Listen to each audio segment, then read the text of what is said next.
Hey, what's going on, everybody? Welcome back to another podcast. You are listening to Freight Be Moving All Things Logistics with me, Jewel Williams, your host. And today I have a question for you. Are you being proactive or reactive in your logistics planning? So today's show is about being proactive and reactive in logistics. John C. Maxwell says, if you are proactive, you focus on preparing. If you are reactive, you end up focusing on repairing. And that is a very true statement. I have been in the transportation and logistics for over 30 years, and I can honestly say there are some things you can be proactive about. However, when something happens, like a pandemic, you are in repair mode, and it can last a long time. As you can see, 2020 is when the pandemic kicked off, and we are in 2023 now, and we are still repairing a lot of the challenges of logistics that just imploded in the industry. So firstly, I want to address, there's going to be 5 things I'm going to talk about today. We're going to be talking about pickup and delivery delays, capacity, weather conditions, routing plans, and flexibility and scalability. Those are the 5 things you should be looking at when you are putting together your transportation and logistics plan. As transportation professionals, we always need to be looking forward. Like I said, some things you can plan for, but there are some things you cannot plan for. But keeping these things in perspective, keeping them in your line of focus, always keeping them top of mind, those are things that are going to help you become more effective as you are doing your organization, transportation, and logistics. So, what pickup and delivery schedule is the company operating from? That's the first thing you want to look at when you're doing your pickup and delivery. How are carriers and freight brokers communicating transit times? What type of software is helping maintain visibility? Is the company able to get the updates from outsourced providers?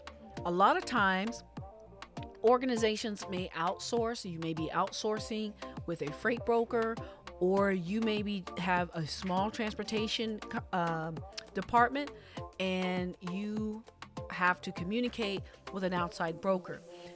Are you able to access that system in order for you to get the information you need to find out where is your freight in the pipeline? So these are the things you want to look at. Capacity. How much freight is the company going to move?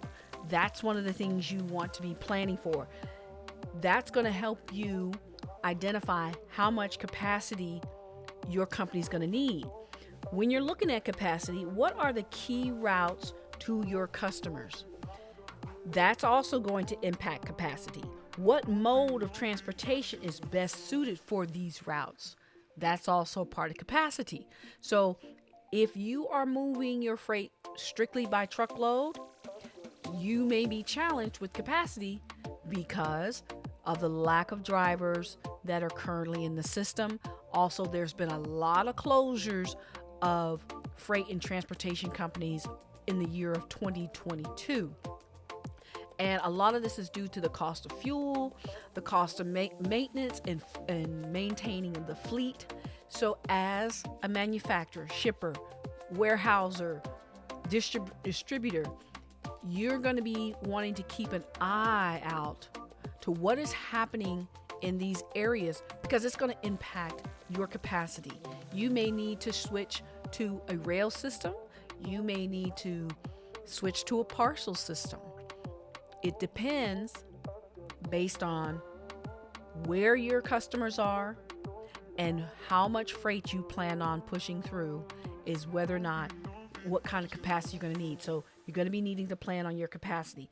Weather conditions. Mother Nature's Mother Nature. And we have our seasons. Florida has their hurricane season. Up north in the wintertime has their snow season. We've got the rainfall season. Being aware, being mindful, paying attention to those things, that needs to be a part of your plan. And having alternative routes needs to be a part of your plan. If a main road is going under construction, how much is that going to delay your organization? And that construction can be because there was some weather damage to that road, or maybe that road is iced over. What's the plan for weather conditions? These are things you want to be looking at. Do you have to move this all the way across from the East Coast to the West Coast, from the South to the North, and vice versa? Or are you moving locally? And how are you going to do that locally? Looking at your weather conditions is key. Routing plans. So now we're getting into the routing plans. Are you even doing a routing plan? Are you leaving that up to your transportation provider to do your routing plan? It may be wise to do so. However, if you are focusing on cutting capacity or the cost, if you are focused on cutting the cost due to capacity, then you may want to look at alternative routing plans. And having those alternative routing plans on the sideline is a way to be proactive and not reactive to what's going on. Making those contingency plans and identifying alternative and safe routes is critical to your organization. And communicating with your carriers, your freight brokers, your 3PLs, all those in between. Communication is essential. It's mandatory. You have got to have a communication plan with each of these proactive plans, because you're going to have to relay that information for your pickups and delivery schedules, for your how much capacity you're going to need schedule, for your, hey, winter months is our top month because we are trying to get freight moved across the state because of such and such season or such and such build time. So we need to do this or we need to do that. These are things you should be having in your plan. Flexibility and scalability is the final vital element in being proactive and reactive. So what are the company's projections and how are they merging with capacity planning, routing, weather, or the seasons? These are all things about being proactive versus reactive. So you're either going to be ahead of the game and at least be keeping an insight as to what could happen, or you're going to be repairing and you're going to be worrying about cost. Inflation is real. This inflationary period, we don't know how long this is going to last. We don't know when the Fed's going to drop the interest rates again. So in the meantime, you've got to be thinking about long-term planning in regards to your logistics and operations. So I'm wrapping up the show today. I hope this information was helpful to you. I hope you found value in this. And I will see you next week here on Freight Be Moving, All Things Logistics. Thanks for tuning in. Peace.